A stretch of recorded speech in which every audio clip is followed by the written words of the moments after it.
On this channel, I've reviewed a ton of multi-effects units that do amp modeling, both component modeling as well as capturing, cloning, profiling, however you want to look at it. And in all of my reviews and demos, I've never come across a unit that handles component modeling quite like the Amperium Live by 𝗧𝗏. And in my opinion, if this little unit keeps evolving, it has the potential to stand on the shoulders of giants like the 𝗧𝗛𝗡𝗡𝗧 Helix and 𝗦𝗡𝗃𝗃𝗃, which I know is a big statement, but let me show you why.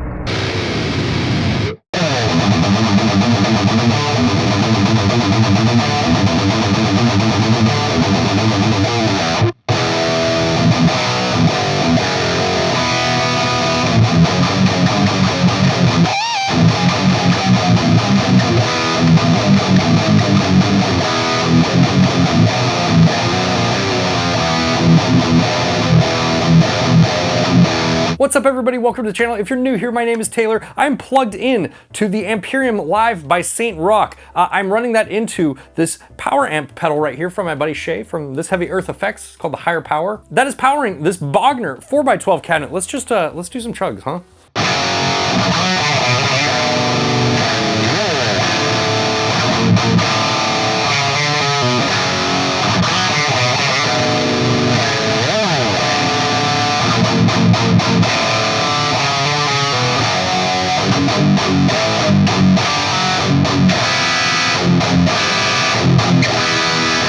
Now, in full disclosure, because I'm about to start gushing about how much that I like the Amperium Live, 𝗧𝗏 sent this unit to me for free, but I asked them to do it. They're not paying me to do this review. I just reached out to them and I was like, hey, this thing looks really cool. I would really like to have it on my channel. I actually reached out to them because I was interested in the neural network modeler portion of this, because I know that like NAM is getting very popular and people are interested in that. But after using this thing, I don't even use the neural network models. I don't see any point in it. I will go into why that is here in this video for a minute, but I just wanted to disclose that because I already know that I'm gonna start saying like a lot of really good things about this because I'm really enjoying it a lot.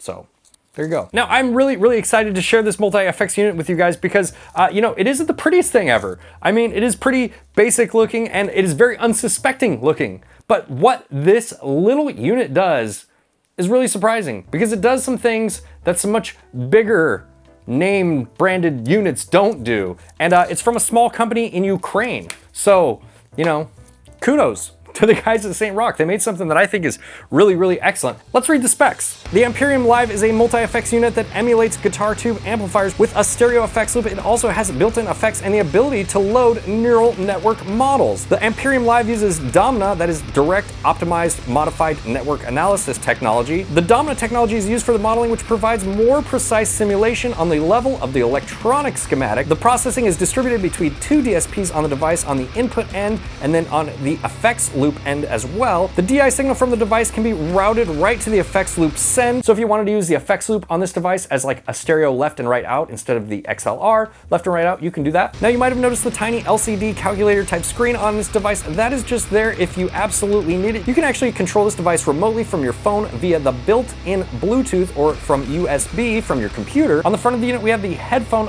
volume, we have the LCD screen, we have a control encoder and 4 foot switches. On the input-output side of the unit, we have 1 input, we have a send and return that can also be routed as stereo left and right 1/4 inch outputs like I described earlier. You also have 2 main outputs that are XLR stereo left and right outputs. We have a ground lift switch, we have a headphone output, we have an 1/8 inch auxiliary input, and we have a MIDI input as well if you wanted to expand this with MIDI controls. And it's almost as if Amperium Live watches my videos because they have a power switch on this unit. You'd be surprised at how many of these units do not have power switches. Okay, and speaking of power, before I start gushing about this thing too, let me talk about some of the negative, they're like not even really negative things, they're just things that you should probably know if you're thinking about buying one. The power supply that comes with this unit, here, let me turn it off with the switch, because it has one. Power switch for this unit is a little bit like, what are we doing here? Now, I get that they're in Ukraine and I'm in the United States, so I need an adapter, but even without the adapter, I mean, look at this thing, dude.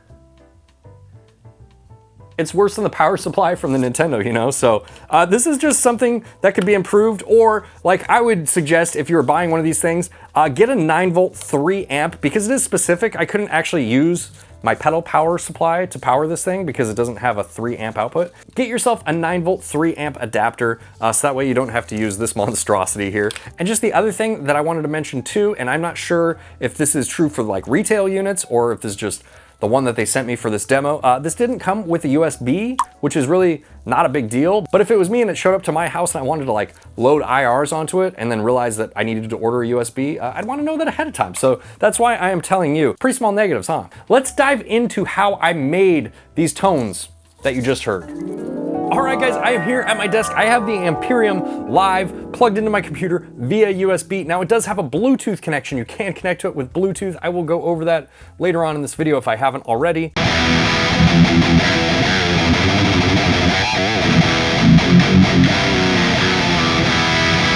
This is just a signal chain that I made super quick. I find the Amperium Live software very simple to use. If we go all the way over here on the left, we have our input, our send and return, basically all of our volume levels for everything. The routing. So if we want to change these blocks that are right here, you can just click on them and drop down, and you can move the blocks in any way that you want. Now, you don't actually like grab and drag them. That might be a little bit more user intuitive than this, but you know, this is fine. I think this works great. Effects 1, I just have a gate set right there.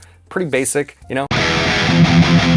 Drive block here, I have a Tube Screamer, a TS9, I'm assuming Tube Screamer. There aren't a tremendous amount of drives in this, but that's okay because, you know, it's better to have a few things that are really excellent than like a bunch of things that kind of suck. You know what I mean?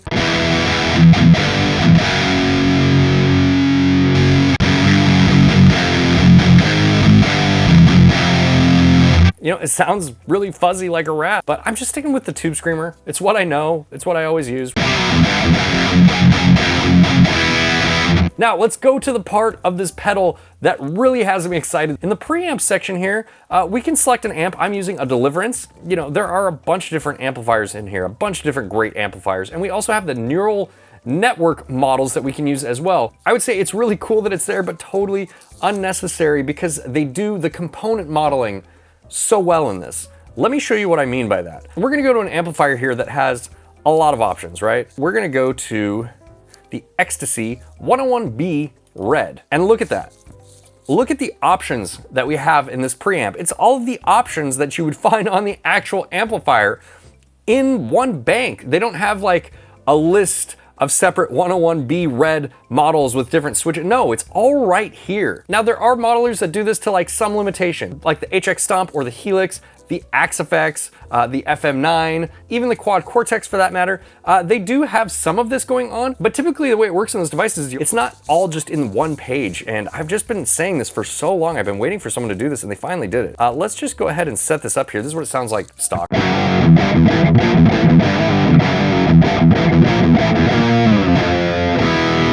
You know, it's nothing crazy, but that's probably what that amp sounds like with these particular settings. Again, so let's just like go to town here.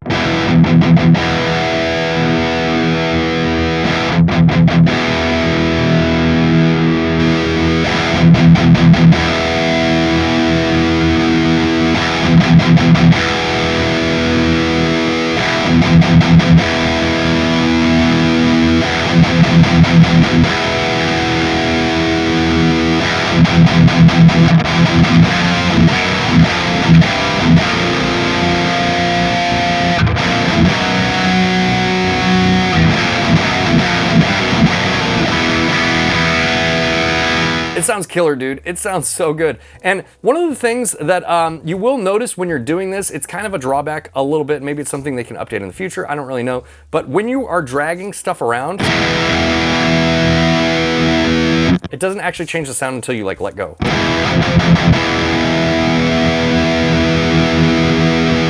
So it's something you have to keep in mind when you're dialing things in, because you might be like moving something or changing something and you're like, oh, it's not doing anything, but you actually just need to like let go of the click for it to actually like apply that effect.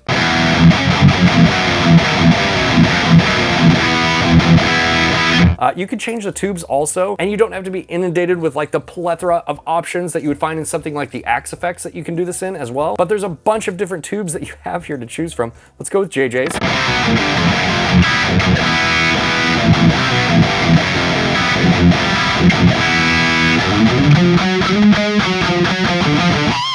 So we're gonna save this here. We're gonna hit this little save thing. Now, one note about saving the presets to the A, B, C, and D foot switches. And the way that I would set this up is almost like having snapshots or something like that on the HX Stomp, because one of the drawbacks, you do have a very small screen on the Amperium Live, and you do have to get kind of close to see what you're doing. So if you have to make tweaks with the actual unit, that might be a little bit of a drawback, but I don't think it's that big of a deal. So the way that I would set this up to have snapshots is basically, you go into this menu here, and you say copy current, and then you would go to like B, and you would say paste scene. And now I have a direct copy.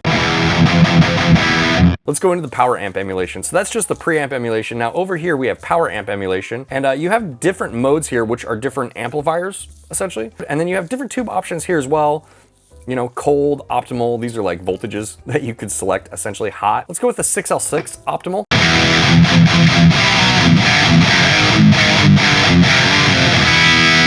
The load over here, I have it on reactor V3, but you have different speakers that will change the reaction of the power amp emulation. So maybe you want to change this to react the same way you would if you had it plugged into like a DV77 speaker.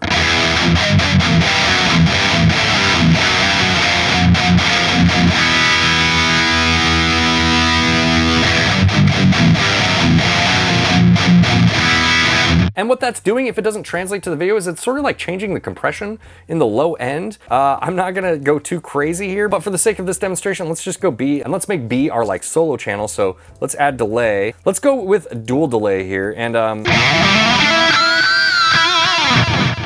don't think there's really much I need to do to that. Let's go in here to the reverb. Now I have the shimmer reverb selected. One of the things that's a little bit of a bummer in here, but I'm sure they can update it with a software update, is that you just have parameter 1, 2, and 3 for the reverbs, and like, you don't really know what they are unless you're trying to dial them in, and since you can't just hold them and quickly dial them without hearing it, like you actually have to let go of the click, it can be a little bit tricky to dial them in.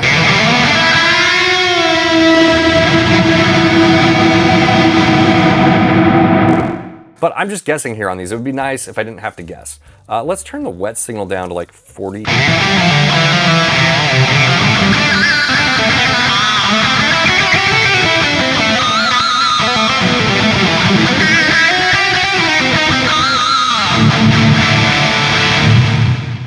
And then lastly, in the signal chain, we have the master here. Now the master has a master EQ and limiter built into it, and that's pretty much it. I mean, you don't really need much else. You have a tap tempo up here, so you can change the tempo for each patch if you wanted. You have a tuner, if you need to tune yourself. So now that you guys know how I made these tones, let's go back over here to bank B, and I can just do that by hitting the thing up here. This is up here so I don't have to be bent down and hitting it with my feet for the sake of the video. In case anyone needs explaining why that's happening. Now you can see I didn't turn my IR off, which was intentional because I want to demonstrate something here. So that's why it sounds a little bit weird right now. We can use this screen right here. So if we went in and we clicked the little button here, we click this little encoder, we can go into the cab section, click that. We're gonna see that the cabinet is on, and we're just gonna go scroll this over to off and then click that in.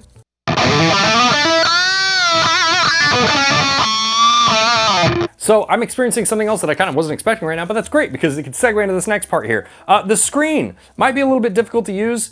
You know, like, it's not too bad. Obviously you can get around it. It's very simplistic, but that's where they do another thing really well that I wish more units did, specifically Axe-Fx. Like, hopefully the next iteration of Axe-Fx has this, but it has Bluetooth. You can see this little Bluetooth light on here. That's because I'm actually connected to it with my phone. So here we have the app opened up on my phone, and I can see that, oh, I don't have these on. That's silly. Well, there you go. So I can quickly turn my delay and my reverb on.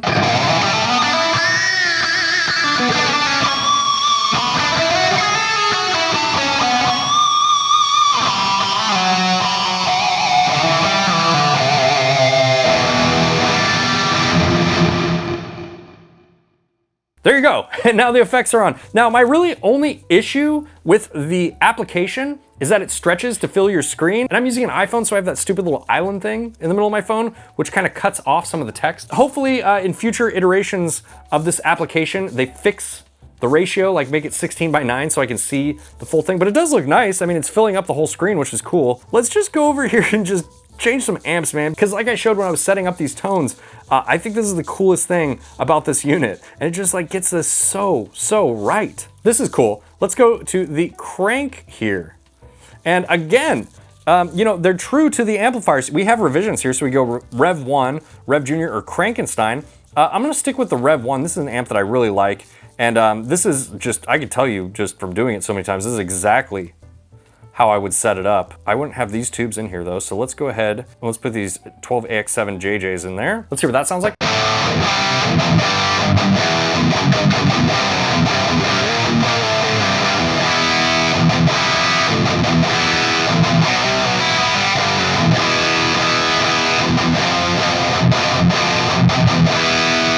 If you look at the little graph on the website, it shows the headphone output being also an auxiliary output. So I'm just using that to plug into this power amp pedal. And the nice thing about doing that also is it turns the phone's volume here, this big knob, into a master volume. So that's a nice way around that. I just want to mention here that while I was editing this video, there has been an update to the software that allows you to use the control knob as your master volume. You just have to set that. So there you go. Killer, man. Let's go back into, let's go into the power amp section here, and let's go 6550 optimals. Now, I have the plus version of the Crank Rev 1 Plus, which has 6550s in it by stock. That's what it sounds like.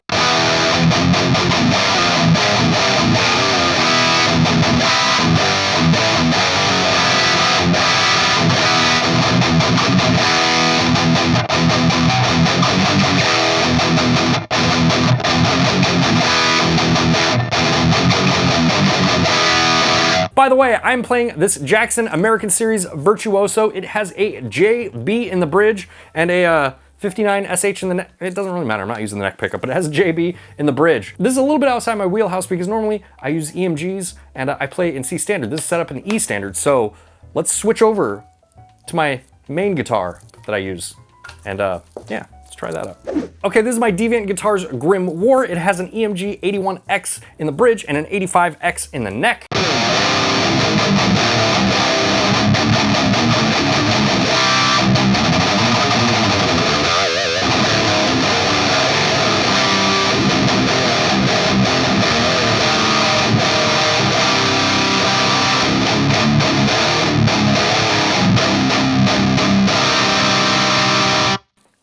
God, the growl this thing has on it, man, it's unreal. Now, I want something with a little bit more low end. That's one of the things that I actually don't like about that Crank Rev 1 Plus is it's very mid-focused amp. This is like recreating it very, very well. Let's just switch this out for something that I know is gonna deliver the goods. The Deliverance. Now, if you look here on this screen, you also have the mode. So I'm just gonna switch this to more. You have the tube section. Again, let's go with those JJs. Those are just my preferred tubes. And then we're gonna go set default power amp, and I think that's gonna switch our power amp.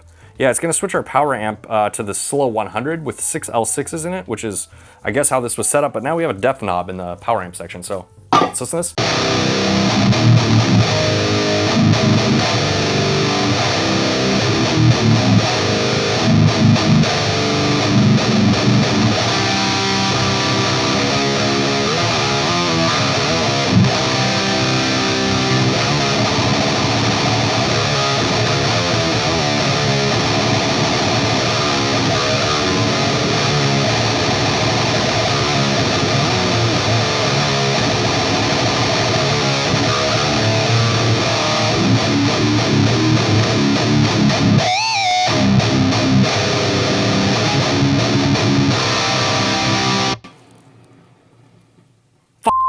Now we have these set up 6L6 optimal. Let's go 6550s. The Deliverance has KT88s in it. 6550s are the closest tubes that they have inside the software. Maybe that will change in the future, but that's the closest thing they have. Let's see how that changes it.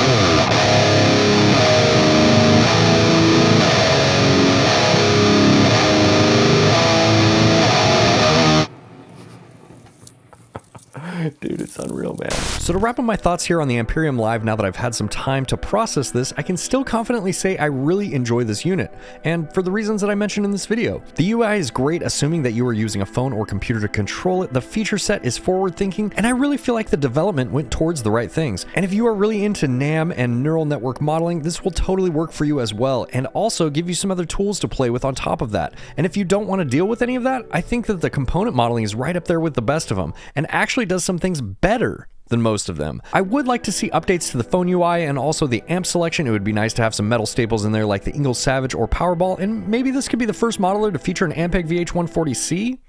You know?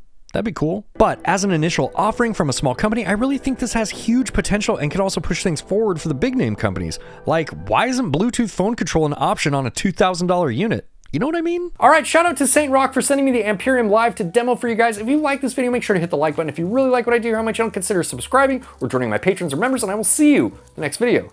Bye, guys.